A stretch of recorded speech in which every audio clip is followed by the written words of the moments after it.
Hello dear students, आज chapter number 4 RBSC में chapter number 4 शारीरिक डिटर्मिनेंट्स स्टार्ट होने जा रहा है। कल तक मैंने आपको चैप्टर नंबर 3 ऑब्व्यू मैट्रिक्स के बारे में पढ़ाया था।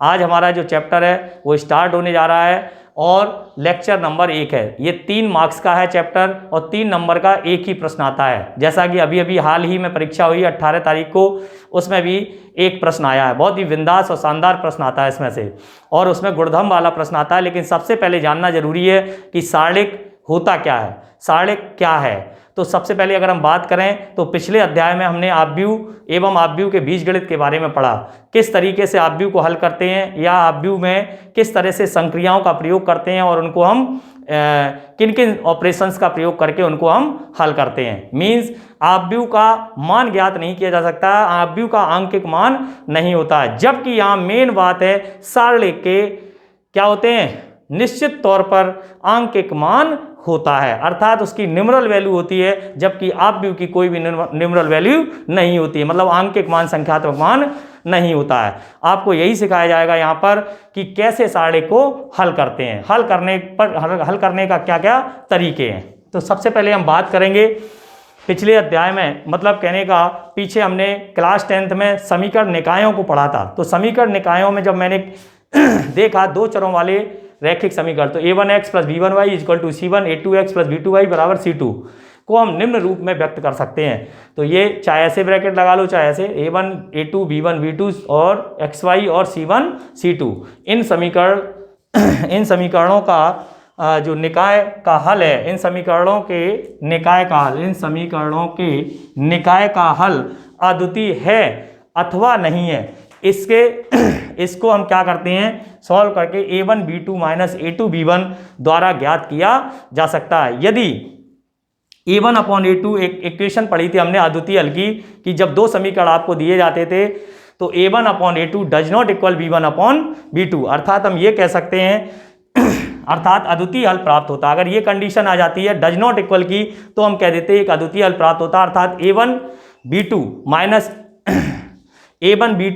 a2 b1 does not equal 0 है, तो हम कह देते हैं वह ऑब्व्यू इससे संबंधित है। इसे हम a का शारीरिक या शारीरिक ऑफ a या डिटरमिनेंट ऑफ a या डेल आदि से व्यक्त करते हैं। बहुत सारे नाम है इनका, हिंदी में a का शारीरिक कह सकते हैं, डिटरमिनेंट a कह सकते हैं, डेल्टा कह सकते हैं, और भी है, या शारीरिक ऑफ a से व्यक्त करते हैं। ठीक है, बहुत सारी चीजें हैं, या शारीरिक ऑफ ए से व्यक्त कर सकते हैं। तो देखो बहुत सारे नाम होते हैं इनके, एक ही चीज का, एक ये है, एक ये है, एक ये और एक ये है। तो हम शारीरिक को लिखते कैसे हैं, अभी आपने देखा जब हम ऑब्व्यू को लिख रहे थे तो हमने आपसे कहा था या तो ये ब्रैकेट यूज करो, या ये ब्रैकेट यूज करो, या ये ब्रैकेट यूज करो डबल वाले। लेकिन शारीरिक को लिखने के लिए मोड जैसे दो चिन्ह लगा दिए थे, मतलब खड़ी रेखाएं, लंबवत रेखाओं के अंदर ये लिख दिया जाता है। इसी को हम क्या कहते हैं, शारीरिक का एक तरीके से व्यक्त करने का तरीका है, डिनोट करने का तरीका, ये शारीरिक का। इसके अलावा शारीरिक को हम किसी से डिनोट नहीं करते हैं। इस शारीरिक में 2 पंक्ति एवं 2 स्तंभ हैं, अतः इसे 2 क्रम का क्या कहेंगे, 2 क्रम का। देखिए आप, ये आपकी पहली पंक्ति, दूसरी पंक्ति, पहला स्तंभ, दूसरा स्तंभ, तो 2 पंक्तियां हैं और 2 स्तंभ हैं। इसे 2 क्रम का शारीरिक भी कहते हैं, इसे 2 क्रम का शारीरिक भी कहते हैं। इसी प्रकार अन्य क्रम के शारीरिक भी प्राप्त किए जा सकते हैं, जैसे 3 के, 4 के। लेकिन एक खास बात मैंने बोली, केवल और केवल समान पंक्तियां होंगी और समान स्तंभ होंगे सदैव। अभी मैंने लिखा होगा नोट में, किसी भी शारीरिक में पंक्तियों एवं स्तंभों की संख्या कैसी होती है, समान होती है, विशेषता है। अर्थात केवल वर्ग ऑब्व्यूहों के ही शारीरिक होते हैं। इस लाइन को डिनोट कर लेना हमेशा के लिए, हमेशा के लिए, केवल वर्ग ऑब्व्यूहों के ही शारीरिक होते हैं, अर्थात हमेशा पंक्तियों की संख्या और स्तंभों की संख्या समान होगी तो ही शारीरिक होगा, अदरवाइज नहीं होगा। अर्थात आयताकार ऑब्व्यू का शारीरिक नहीं होता है, केवल वर्ग ऑब्व्यूहों के ही शारीरिक होते हैं। इस बात को आप 100% आप अपने मन में स्वीकार कर लें और ध्यान रख लें। ठीक है, अब हम बात करते हैं, इसका दूसरा पॉइंट बहुत खास है। एक ऑब्व्यू को अव्युत्क्रमणीय ऑब्व्यू कहते हैं, एक ऑब्व्यू को अव्युत्क्रमणीय आव्यूह कहते हैं यदि सारणिक ऑफ ए बराबर 0, यदि सारणिक ए का मान 0 के बराबर आ जाए तो ये अभितकमणी हो गया। इसका तात्पर्य फिर क्या हुआ, इसका तात्पर्य कुछ ना कुछ हुआ ना, तो इसका मतलब यह है कि यह व्युत्क्रमणी को व्यक्त करता है। किसको व्यक्त करता है, व्युत्क्रमणी, अर्थात सारणिक ऑफ ए, सारणिक का मान डज नॉट इक्वल 0 हो तो वो व्युत्क्रमणी आव्यूह कहलाता है। अभी अभी जो 18 जून को परीक्षा हुई है उसमें एक क्वेश्चन आया, आप देखिएगा 1 नंबर में, अव्युत्क्रमणी और व्युत्क्रमणी आव्यूह। तो व्युत्क्रमणी आव्यूह यही होते हैं डज नॉट इक्वल 0, और अव्युत्क्रमणी को होते हैं सारणिक ऑफ ए बराबर 0। 1 नंबर आपको खड़क से मिल जाता। अव्युत्क्रमणी में लिख देते सारणिक ऑफ ए बराबर 0 और उसमें लिख दे सारणिक of A does not equal 0। तीसरा पॉइंट लिखा मैंने, सारणिक का मान ज्ञात कर सकते हैं, मतलब सारणिक का आंकिक मान या संख्यात्मक मान ज्ञात किया जा सकता है, जबकि आव्यूह का कोई भी आंकिक मान ज्ञात नहीं किया जा सकता, या हम यूं कह सकते हैं आव्यूह को हल नहीं किया जा सकता है। आव्यूह को नियमों के अनुसार किया जा सकता है, लेकिन इसमें आंकिक मान नहीं होता। जैसे कोई आव्यूह हमने लिख दिया, सपोज दैट कल भी बताया था 1 2 3 4, और हम कहें कि इसका मान, लेकिन सारणिक का होगा 1 2 3 4 एकम 4 -6 -2, तो सारणिक का तो होगा, परंतु आव्यूह का कोई भी संख्यात्मक मान नहीं होता है। इसका तो निश्चित और संख्यात्मक मान अवश्य ही होता है। तो आप समझ रहे होंगे कि मैं क्या कहना चाहता हूं। इसके अतिरिक्त अगर हम बात करें सारणिक की परिभाषा को, तो कोई एक आव्यूह ले लिया हमने, ए बराबर या जे एक n क्रम का वर्ग आव्यूह हो, तो उसको वही बात लिखनी है जो मैंने यहाँ पर डिनोट की है। इसी को कहा गया, इस तरीके से हम उसको व्यक्त करते। तो ये आव्यूह की जो परिभाषा है उसको डिनोट किया जा सकता है, और हम लिख सकते हैं डेल्टा बराबर, और लिख लो A1 A2 B1 B2, ठीक है। ये आपका डेल है, सारणिक ऑफ ए, कुछ भी कह लो, किस भी तरीके से हम लिख सकते हैं, डिटरमिनेंट ए कह लो, ए का सारणिक कह लो। तो ये आव्यूह की परिभाषा कहलाती है। और अब मैं आपको बताने जा रहा हूं कि सारणिक के अंदर हम क्या क्या चीजें पढ़ने वाले हैं। तो इस अध्याय में हम जो पढ़ेंगे सारणिक का मान, यानी कि सारणिक का 1 क्रम का मान, 2 क्रम का मान, 3 क्रम का मान। हमारे सिलेबस में एनसीईआरटी हो चाहे आरबीएससी हो, इसमें 3 गुणा 3 अर्थात तृतीय कोटि तक के सारणिकों का प्रसरण या विस्तार सिखाया गया है, ठीक है। इसके अतिरिक्त यदि हम बात करें तो सारणिकों के गुणधर्म, ये मेन टॉपिक रहेगा, सारणिकों के गुणधर्म। सारणिकों के गुणधर्म में आपका और चीजें आएंगी, उपसारणिक, सैखंड, सैखंडज आव्यूह और व्युत्क्रम आव्यूह, ठीक है ना। ये चीजें भी इसी चैप्टर में आपकी शामिल रहेंगी। वो सारी चीजें टॉपिक वाइज पढ़ाई जाएंगी, जब तक आप इसको नोट डाउन कर सकते हैं। हाँ जी, तो बच्चों देखेंगे अब अगला जो टॉपिक आता है आपका सारणिक का मान, ठीक है, वैल्यू ऑफ डिटरमिनेंट। तो वैल्यू ऑफ डिटरमिनेंट क्या होता है, इसमें बहुत सारी चीजें आने वाली हैं। जो हमने बताया ना कि सारणिक तृतीय कोटि तक के, हमारे जो सिलेबस में तृतीय कोटि तक के सारणिकों का वर्णन किया गया है, इससे ऊपर के सारणिकों का वर्णन नहीं है। तो हम बात करेंगे सबसे पहले 1 क्रम के सारणिक का मान, मतलब जिसकी कोटि 1 गुणा 1 हो, अर्थात माना ए बराबर हमने 1 क्रम का 1 गुणा 1 क्रम का एक वर्गाव्यूह लिया, अर्थात सारणिक ऑफ ए बराबर सारणिक ऑफ ए 1 क्रम का है, तो इसका मान भी क्या आ गया, ए, अर्थात सारणिक का मान स्वयं एक संख्या होती है। जो सारणिक के अंदर लिखा होगा 1/1 में, वही उसकी वैल्यू हमेशा रहेगी। जैसे सारणिक के अंदर 5 लिखा है, जैसे हमने उदाहरण दिया है क्या 5, तो सारणिक ऑफ ए, सारणिक ऑफ ए 5 का सारणिक लोगे तो 5 ही रहेगा हल करने पर। ऐसे ही ए बराबर -7, तो सारणिक ऑफ ए बराबर सारणिक ऑफ -7। इसको मॉड नहीं पढ़ेंगे, ये ध्यान रखना, मैंने आगे नोट लिख दिया है, सभी लोग ध्यान से समझेंगे इस बात को कि सारणिक को क्या ना पढ़ा जाए, अभी बताऊंगा। तो सारणिक ऑफ -7 = -7। नोट लिखा है सारणिक को मापांक ना समझा जाए, क्योंकि मापांक मॉड्यूलस जो होता है वो निरपेक्ष मान फलन होता है। वो क्या करता है, जैसे मॉड्यूलस के अंदर अगर -5 लिखा हुआ तो वो वैल्यू को पॉजिटिव, हमेशा निरपेक्ष मान फलन होता है, अर्थात वो निरपेक्ष वैल्यू देता है, इसलिए सदैव वो पॉजिटिव आएगा। लेकिन ये सारणिक नहीं है, ये मॉड्यूलस है और ये सारणिक है, तो सारणिक का मान वही रहेगा जो चिन्ह सहित लिया जाता है। दैट क्लियर, इसमें कोई दोहराए की बात नहीं है। मैंने इसीलिए इस नोट को अवश्य रूप में लिखा है, इसको आप इंगित कर लें। बहुत स्टार बना देता हूं मैं, बहुत एग्जैक्टली, बहुत इंपॉर्टेंट पॉइंट है। बच्चे क्या समझते हैं, ये मॉड है ना।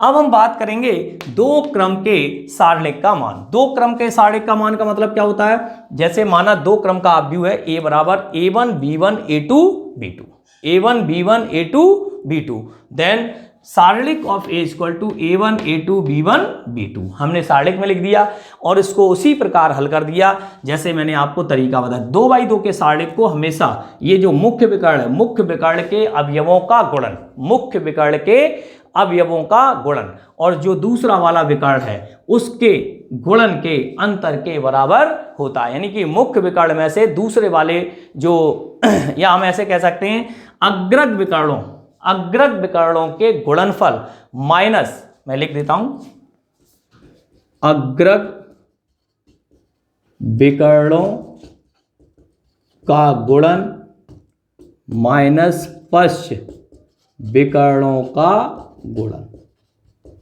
ऐसे याद रख लो, ठीक है। अग्रग 2x2 में केवल अग्रग मीन्स ये मुख्य विकर्ण और माइनस पश्च कौन से, ये, तो अग्रग विकर्णों के गुणनफल माइनस पश्च विकर्णों का गुणनफल जो भी आए, तो हमने यहां पे लिखा A1 V2 minus A2 B1 सारणिक A का मान कहलाता है। सबकी समझ में आ गया? आप नोट कर लें, यही हमेशा, क्योंकि तृतीय कोटि में भी 2x2 के सारणिक का ही प्रसार किया जाता है, ये सब प्रसरण कहलाता है। ये जो हम पढ़ा रहे हैं एक्सपेंडिंग है, एक्सपेंशन किया जाता है, एक्सपेंडिंग किया जाता है, तो वो चीज़ है। उदाहरण देखते हैं। फर्स्ट A बराबर 4 3 2 5, सारणिक ऑफ A बराबर 4 3 2 5, अग्रग विकर्णों का गुणा, तो 4 गुणा 5 माइनस 3 गुणा 2, सब बच्चे कर सकते हैं, कहीं कोई दो राय है ही नहीं। 4 गुणा 5 कितना होता है 20, 3 गुणा 2 कितना होता है 6, कितना हो गया 14। सेकेंड आता है A इक्वल टू 1 2 2 8, तो फिर से सारणिक ऑफ A 1 गुणा 8 8 और 2 2 जा 4 4, तो कितना आ गया 4। एक और बेहतरीन उदाहरण मैंने लिया है कुछ वैसे अननोन वैल्यू के रूप में, x की वैल्यू के रूप में, तो ये पहले से ही सारणिक में दिया गया x plus 1 x minus 1 x, तो हमने क्या किया, वही अग्रग विकर्णों का गुणन माइनस पश्च विकर्णों का गुणन, तो अग्रग विकर्ण क्या हो गए x into x minus x plus 1 into x minus 1, और x plus 1 into x minus 1 क्या होता है एक्स स्क्वायर माइनस 1, तो माइनस के एक्स स्क्वायर और प्लस के 1, एक्स स्क्वायर से एक्स स्क्वायर कैंसिल, क्या आ गया 1। तो आप समझ गए होंगे कि किस तरीके से हम द्वितीय कोटि का हमें कोई भी सवाल, और देख लीजिए, और मैं एक बता दे रहा हूं, जैसे हमने ले लिया A बराबर 4 5 3 1, है ना, आपके सामने सारणिक ऑफ A बराबर 4 3 1 5, तो 5 गुणा 4 ये हो गया माइनस 3 एकम 3, तो कितना हो गया 17, तो यही आपका एग्जैक्टली आंसर होगा। तो द्वितीय कोटि के सारणिक का मान इस तरीके से प्रसरण, ये देखो मान का मतलब यहां प्रसरण से है, एक्सपेंडिंग, ठीक है ना, ये प्रसरण कहलाता है, द्वितीय कोटि के सारणिक का प्रसरण, ये शब्द आएगा, मैं ज्यादातर यही शब्द का यूज करूंगा कि इसका इस रो के प्रसरण, इसमें ये प्रसरण, इसमें ये प्रसरण, है ना, तो वो सारी बातें लिखूंगा। इसमें एक चीज और समझ लें, ये जैसे क्या होती है, ये R1 है पहले ही बता चुके, ये R2 है जैसा पहले बता चुके, ये C1 है और ये C2, अभी 3/3 में मैं पूरा लिख दूंगा, तो R1 R2 C1 C2 इस तरीके से व्यक्त किया गया है, तो हम इस तरह से उसको डेवलप कर सकते हैं। तो पहली पंक्ति, दूसरी पंक्ति, पहला स्तंभ, दूसरा स्तंभ, इस तरीके से उसको हम पढ़ते हैं। ये अपने माइंड में सेट कर लें बिल्कुल, जब तक आप सारणिक पढ़ेंगे और इससे आगे व्युत्क्रम आप भी पढ़ेंगे, 3 चैप्टर, तीसरा चौथा और पांचवा, इसको आप नोट डाउन करें। हाँ जी, देखें तीसरा पॉइंट है तृतीय कोटि के सारणिक का मान अर्थात प्रसरण। तो हमने माना A बराबर AIJ 3 इंटू 3, एक 3 गुणा 3 कोटि का वर्गाव्यूह लिया जिसका सारणिक लेना है, तो A बराबर पहले मैंने लिख लिया A11 A12 A13 A21 A22 A23 A31 A32 A33, इसको सबको पढ़ना मैंने सिखा दिया था, फिर भी सारणिक में हम आपको सिखा देंगे अभी कैसे पढ़ते हैं। और तो यहाँ पे लिखेंगे सारणिक of A is equal to A11 A12 A13 A21 A22 A23 A31 A32 A33, ये आपका बन गया, ठीक है ना। तो पढ़ने का तरीका वही है, पहली पंक्ति पहला स्तंभ, पहली पंक्ति दूसरा स्तंभ, पहली पंक्ति तीसरा स्तंभ, दूसरी पंक्ति पहला स्तंभ, दूसरी पंक्ति दूसरा स्तंभ, दूसरी पंक्ति तीसरा स्तंभ, तीसरी पंक्ति पहला स्तंभ, तीसरी पंक्ति दूसरा स्तंभ, तीसरी पंक्ति तीसरा स्तंभ। अर्थात जब तक हम ये नहीं जानेंगे कि इन अवयवों की किस स्थान पर वैल्यूएशन है, तब तक हमें मजा नहीं आएगा। तो हमें जान लेना चाहिए, A11 की इमेज बन जानी चाहिए ये कहाँ पर होता है। क्यों? क्योंकि इनके चिन्ह लेने पड़ते हैं। ठीक है, वैसे तो मैं आपको बता दूंगा इसका जो चिन्ह होता है वो एकांतर क्रम में लेने होते हैं, और कैसे लेने होते हैं वो भी हम बताएंगे। तृतीय कोटि के सारणिक का प्रसरण इतना आसान नहीं होता है। तो इसमें एक चीज और खास बात बता दूं मैं, इसे 6 प्रकार से प्रसारित किया जा सकता है। किसे? इसे सारणिक को। तो इसे 6 प्रकार से प्रसारित किया जा सकता है। ये स्टार बना लेंगे, ठीक है ना, पॉइंट है। और वो कह रहा है जैसे 6 प्रकार से प्रसारित तो किया जा सकता है, किन किन में किया जा सकता है? तो 3 पंक्तियों R1, R2 व R3 के संगत या अनुदिश तथा 3 स्तंभों C1, C2 व C3 के में से प्रत्येक के संगत प्रसरण जो है वो समान परिणाम देता है। समान परिणाम देता है, ये खासियत है। ठीक है ना, मतलब कहने का आप चाहे R1 से करिए, चाहे R2 से, चाहे R3 से, चाहे C1 से, चाहे C2 से, चाहे C3 से, किसी भी पंक्ति या किसी भी स्तंभ से सारणिक का प्रसरण करने पर सदैव वो समान परिणाम ही देते हैं। अर्थात हम ये कह सकते हैं 6 तरीकों से प्रसरण करें लेकिन आंसर एक ही आना चाहिए। किसी भी सारणिक का, तृतीय कोटि के सारणिक का, तृतीय कोटि के सारणिक का प्रसरण करने पर, किसी भी पंक्ति या स्तंभ के सापेक्ष करने पर, अनुदिश करने पर समान परिणाम ही प्राप्त होगा, अदरवाइज गलत होगा। इस बात का विशेष ख्याल रखना है आपको। ठीक है ना, तो मैंने वही लिखा है और एक सारणिक लिया है। सारणिक की खास बात क्या होगी? जैसे मान लो ये हमारी, हम पूरी बात लिख रहे हैं यहाँ पर, देखें ये हमारी R1 है, ये R2 है और ये R3 है, ये C1 है, ये C2 है, ठीक है, ये C3 है। ओके, तो ये पहली पंक्ति है, दूसरी पंक्ति है, तीसरी पंक्ति है, प्रथम स्तंभ, द्वितीय स्तंभ और तृतीय स्तंभ। तो इस तरीके से 3 स्तंभ और 3 पंक्तियां हैं 3x3 में। पहली बात। दूसरी बात यह है, जिस पंक्ति या स्तंभ के, मान लो हमने प्रथम पंक्ति के अनुदेश, प्रथम पंक्ति के प्रथम पंक्ति अर्थात R1 के अनुदिश प्रसरण करने पर तरीका सीखें आप। तो सारणिक ऑफ ए, बस एक चीज समझ में आ जाएगी फिर तो आपके सब। मान लीजिए हमने इसको करना स्टार्ट किया, तो इसकी सिस्टम जो होती है वो, उसके लिए हमें क्या करना पड़ता है वो आप ध्यान देंगे। तो -1 की पावर, आपको बता दें यहाँ -1 की पावर i + j होता है, यानी कि IV पंक्ति और jv स्तंभ का योग। यदि ये सम है, हम आपको ये भी बता दें सम है तो पॉजिटिव आएगा। ठीक है, क्या चिन्ह लेना है? धनात्मक। और यदि ये विषम आएगा, इसका योग, ठीक है, योग यदि विषम है, योग की बात हो रही है, योग यदि सम है तो पॉजिटिव और विषम है तो क्या आएगा? नेगेटिव। ये आपको याद रखना है। और मैं आपको वैसे भी बता दूं, ये देखो 1 1 जुड़ेगा तो 2 हो जाएगा, 2 आ जाएगा तो ये इस पे कौन सा चिन्ह आएगा? प्लस। ये विषम आएगा नेगेटिव, ये सम आएगा पॉजिटिव, ये नेगेटिव, ये पॉजिटिव, ये नेगेटिव, ये पॉजिटिव, ये नेगेटिव, ये positive, plus minus plus minus plus minus plus minus plus plus minus plus minus plus minus plus minus plus. अब आप कहोगे सर आपने बड़ी जल्दी लिख दिया। भाई लिख नहीं दिया, हमने आपको एक लाइन लिख दी, -1 की पावर i + j का यदि इसका योग कैसा है? सम है। तो आप देखते चलो 1 1 क्या होता है? 2, सम है, पॉजिटिव हो गया। 1 2 कितना होता है? विषम, नेगेटिव हो गया। 1 3 कितना होता है? सम, फिर पॉजिटिव हो गया। 2 1 कितना होता है? विषम, नेगेटिव हो गया। 2 2 कितना होता है? सम, फिर पॉजिटिव। तो -1 की पावर 1 + 1 मैं अभी लिख रहा हूं, अगली लाइनों में ये बात नहीं लिखी जाएगी। ठीक है, ये केवल एक नोटिफिकेशन रहेगा जिस पे आपको ध्यान रखना होगा कैसे हम प्रसरण करते हैं। अब हमने जब ये लिया तो इसका मतलब हम कौन सा ले रहे हैं? IV पंक्ति का मतलब IV पंक्ति जेवा स्तंभ, जिसमें AIJ आपका जो मेन तत्व है, AIJ व्यापक तत्व, जहां आता है व्यापक तत्व, इसको क्या कहते हैं? व्यापक तत्व। इसकी जगह पे A11 पहली पंक्ति पहला स्तंभ, तो A11 यहां भी लिखना पड़ेगा। इसके अलावा अब क्या करते हैं, जब हम इसको लेते हैं, सभी बच्चे ध्यान से देखें, अगर हमने तृतीय कोटि का प्रसरण सीख लिया तो समझ लो हमारा सारणिक कंप्लीट होने वाला है। तो जैसे ही मैंने देखा A11 लिया, पहली पंक्ति पहला स्तंभ, तो पहली पंक्ति और पहले स्तंभ को क्या कर दें, सप्रेस। सप्रेस मीन्स हटा दें, जो बचता है उसको ही लिख लें। तो जो बचा वो क्या होगा, A22, A23, A32 और A33, ये देखिए, ठीक है। तो हम R1 के अनुदेश कर रहे हैं, तो R1 के अनुदेश ये नहीं केवल इसी में लेना है।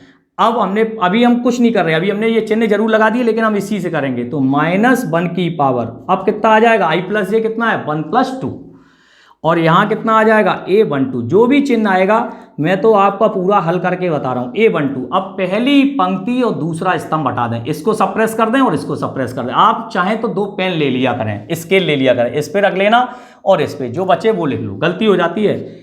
A21, A23, A31, A33, okay, ये आ गया प्लस, फिर से प्लस ही लेना है आपको, -1 की पावर, अभी तो ले लो, आगे लाइन में मैंने क्लियर कट कर दिया।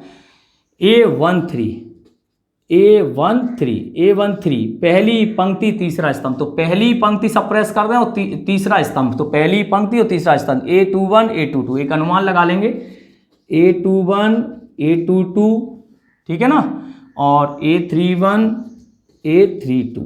तो इस तरीके से अपना ये तृतीय कोटि का प्रसरण तैयार है R1 के अंदेश।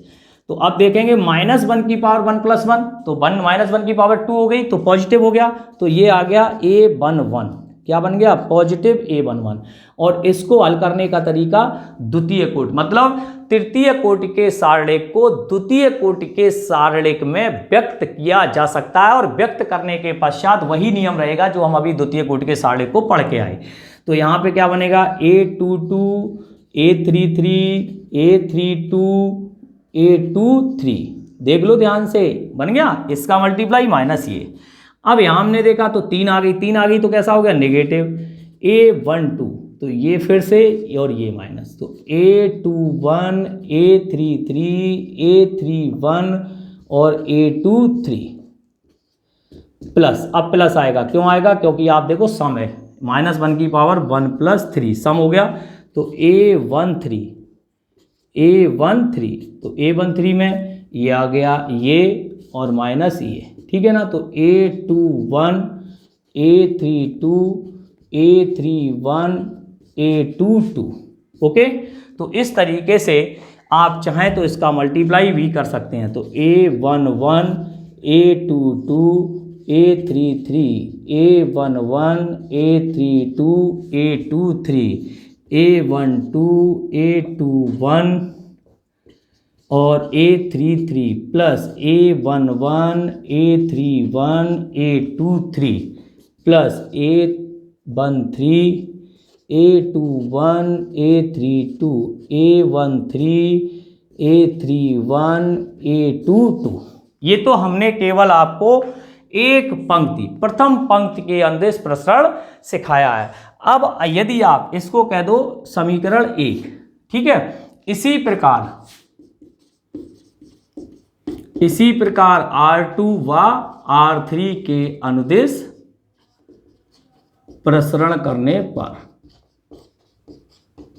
ठीक है। अभी मैं एक और बताऊंगा, आप परेशान ना हो, कैसे R1 व R2 के अनुदेश। अब जैसे R1 पे तो ये था, तो R2 पे ये अवयव आएंगे, R3 पे ये, C1 पे ये, C2 पे ये और C3 पे ये, चिन्ह सहित लेने हैं। तो मैं आपको एक और बताने का प्रयास कर रहा हूं, थोड़ा सा देखें। तो R2 के अनुदेश जब करेंगे तो सारणिक ऑफ A, R2 के अवयव कौन कौन से हुए, A21, तो -1 की पावर, हम अभी पूरा समझा रहे हैं, आगे तुम्हें लिखने 21, तो 2 + 1 I प्लस ये हो गया, और A21 क्या बचा, दूसरी पंक्ति पहला स्तंभ, दूसरी पंक्ति सप्रेस कर दें और ये, तो A12, A13, A32, A33, A12, A13 और A32 और A33 प्लस -1 की पावर, ये आ जाएगा 2 + 2 A22, ये आ जाएगा दूसरी पंक्ति दूसरा स्तंभ, तो A11, A31, A11, A31 और A13 और A33, ठीक है। फिर आ जाओ प्लस -1 की पावर 2 + 3, इस पे आ जाएगा तो दूसरी पंक्ति तीसरा स्तंभ A11 A12 A11 A12 A21 क्या आ जाएगा, दूसरी पंक्ति तीसरा स्तंभ दूसरी पंक्ति तीसरा स्तंभ ये आएगा। तो दूसरी पंक्ति तीसरा स्तंभ ये चला ही गया, तो A31 A32 A31 A32 फिर से देख लेते हैं गलती नहीं हो जाए, ये आएगा और ये जाएगा, ये कंप्लीट खत्म हो गई, ये कंप्लीट खत्म हो, तो ये सही है। ठीक है, अब इसी प्रकार आप देख रहे होंगे कि हम इसको हल करेंगे तो कोई बहुत बड़ी दिक्कत की बात नहीं है। ये देखो 2 + 1 नेगेटिव हो गया तो -A21 और इसको हल करेंगे उसी प्रकार, तो A12 A33 A32 A13 ये प्लस हो जाएगा, प्लस A22 और यहाँ पर इसका आ जाएगा A22 का और ये आ जाएगा A11 A33 minus A31 A13, ये नेगेटिव हो जाएगा। 2 और 3 कितने होते हैं, और A23 तो माइनस A23 और यहाँ बन जाएगा A11 A32 minus A31 A12। देखो भैया थोड़ा सा काम आपको करना होगा, ये आप निकालेंगे और इनसे मिलाएंगे, पूरा बिल्कुल फिक्स आएगा। अतः इसी प्रकार R3 से C1 से C2 से C3 से सभी आज केवल यही काम करेंगे कि आज आप इन 6 के प्रसरण निकालना सीखेंगे। अगर आपने इन 6 से प्रसरण निकालना सीख लिया तो आपको आगे आने वाली पूरी एक्सरसाइज में कतई दिक्कत नहीं होगी। हमने 2 के आपको समझा दिए, तीसरा चौथा पांचवा छठवां यानी कि R3 और C1 C2 C3 इन सब से आप निकालो। समीकरण 1 समीकरण 2 समीकरण 3 4 5 6 इन सभी से स्पष्ट है कि सारणिक का प्रसरण किसी भी पंक्ति या स्तंभ से करने पर सारणिक का मान समान प्राप्त होता है, अर्थात परिणाम समान देता है, अर्थात तृतीय कूट के सारणिक का प्रसरण कहलाता है। ठीक है भाई, आज अभी आप इतना नोट कर सकते हैं। अभी मैं आपको एक छोटा सा उदाहरण भी दूंगा।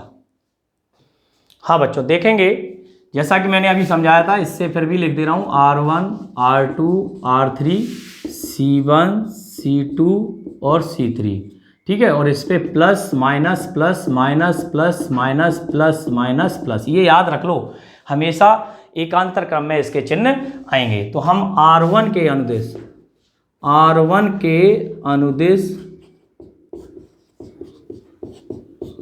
प्रसरण करने पर सवाल दिया है, इसका मान ज्ञात कीजिए। हम 0 वाले से अभी आगे थोड़ी कहानी अलग बताऊंगा, तो अभी फिलहाल आप समझें R1 के अनुदिश प्रसरण। तो आपको चिन्ह तो पता ही है, तो प्लस माइनस और प्लस आप यहाँ डिनोट कर सकते हैं। अब आपको बार बार वो -1 की पावर लिखने, क्योंकि ये अवयव क्या है A11, ये अवयव क्या है A12 और ये अवयव क्या है A13। तो हमें ध्यान रखना है इस पे प्लस माइनस प्लस होता है, इस पे माइनस प्लस माइनस होता है, इस पे प्लस माइनस प्लस होता है। याद ही रख लो तो ज़्यादा बेहतर रिजल्ट रहेगा, क्योंकि बार बार अब देखिए पहला अवयव लिया तो पहली पंक्ति पहला स्तंभ, याद वही रखना, पहली पंक्ति पहले स्तंभ को क्या करना है, पहली पंक्ति पहले स्तंभ को सप्रेस करना है, मतलब हटाना है। तो जब हम हटाएंगे तो 3 2 6 माइनस 1 गुणा 0, ये क्या आएगा, माइनस का चिन्ह सहित प्रसरण किया जाता है, ये बात का ध्यान रखेंगे। -2 ले लिया तो -2 आ गया, तो दूसरी यानी कि पहली पंक्ति दूसरा स्तंभ सप्रेस कर दो, तो -1 2 2 और -0, दैट क्लियर। और प्लस के 4 हैं A13 पे, तो पहली पंक्ति तीसरा स्तंभ, तो -1 और 4 तिया 12, देख लो -1 और 4 तिया। ये ध्यान रखना है किसको बंद कर रहे हो, आपको नहीं पता है तो आप स्केल रख लो, आराम से हल करें। तो ये बन जाएगा 6, ये बन जाएगा +4 और ये बन जाएगा -13, 13 चौके 52 52। ठीक है, देखो ना ध्यान से, 12 13 13 चौके 52, डेल इज इक्वल टू 10 -52 कितना आ गया, -42। यही आपका एग्जैक्टली आंसर होगा। तो आप समझ गए होंगे हम किस तरीके से प्रसरण करते हैं, किस तरीके से प्रसरण को लिखते हैं, कहीं कोई दिक्कत। अब देखो हमने R1 से किया, आप इसका प्रसरण C1 से करके देखो, C1 नहीं C3 से, C3 के अनुदिश मैं करता हूं इसका, C3 के अनुदिश, ठीक है ना। एक और आपको जिससे क्लियर हो जाए, C3 के अनुदिश प्रसरण करने पर, जिससे आपका डाउट कंप्लीट खत्म हो जाएगा। तो जैसे ही C3 के अनुदेश आए तो ये है C3, तो इस पे चिन्ह कौन से होते हैं, प्लस माइनस प्लस, एक चिन्ह तो पता ही है, फिर रख लो, तो ये हो गए। तो C3 के अनुदेश करेंगे तो डेल इक्वल टू +4, 4 तो कौन कौन सी हो गई, 1 3, तो पहली पंक्ति तीसरा स्तंभ हटा दो तो कितना हो गया, -1 -12, -1 -12, फिर क्या आएगा, ये आ गया 2 3, दूसरी पंक्ति तीसरा स्तंभ, तो 2 3 कैसा होगा, नेगेटिव, 2 3 नेगेटिव होगा तो ये ऑलरेडी 0 है, 0 का गुणा किसी में भी करोगे तो 0 रहेगा, इसको छोड़ दो, ठीक है। और फिर आएगा 3 3 कैसा होगा, पॉजिटिव, वैसे ही भी पॉजिटिव है, तो ये 3 3 तीसरी पंक्ति तीसरा, 3 एकम 3 और माइनस माइनस +2, 3 बन जा 3 और माइनस माइनस +2 हो जाएगा। देखो ये कैसे करते हैं, तीसरी पंक्ति और तीसरा स्तंभ, ये गया तीसरी पंक्ति हो गई तीसरा स्तंभ, तो 3 बन जा 3 और ये देखो -2 होगा, माइनस माइनस, ये माइनस पहले से और माइनस घटाते हैं, तो यहाँ से डेल इक्वल टू ये कितना हो गया, 13 चौके 52 और ये तो 0 ही हो गया, हटाओ, +2 और 3 2 5 और 1 5 दूना 10, कितना आ गया, डेल इक्वल टू -42। ये देखिए सेम आंसर आ गया, अब तो कोई घबराहट की बात नहीं है। तो इसका मतलब क्या हुआ, समीकरण 1 और समीकरण 2 हमने चाहे C3 के करो, चाहे C2 के करो, चाहे R1 के करो, चाहे R2 के करो, किसी भी पंक्ति या किसी भी स्तंभ के अनुदेश तृतीय कोटि का प्रसरण करने पर हमेशा समान मान ही प्राप्त होता है, इसलिए हम कह सकते हैं ये तृतीय कोटि का प्रसरण द्वितीय कोटि के प्रसरण पर निर्भर करता है। अगर हमने द्वितीय कोटि में बदल लिया तो फिर हो ही जाना है। तो ये आपका तरीका है, आप बहुत सारी प्रैक्टिस आज कर सकते हैं, उनका 6 के 6 तरीकों से निकालना सीखें। उसके बाद मैंने जो एग्जाम्पल दिया इसको आज करें, कल से आपकी जो एक्सरसाइज है वो आगे रन कर जाएगी, बहुत तरीके से रन कर जाएगी। कल हम तृतीय कोटि के सारणिक के कुछ नियम बताएंगे, गुणधर्म बताएंगे, उससे आगे हम चलेंगे, उपखंड बताएंगे, है ना, उपसारणिक, सहखंड और सहखंडज और A इनवर्स निकालना सिखाएंगे हम आपको आगे आगे धीरे धीरे, ठीक है। आज के लिए इतना ही, धन्यवाद।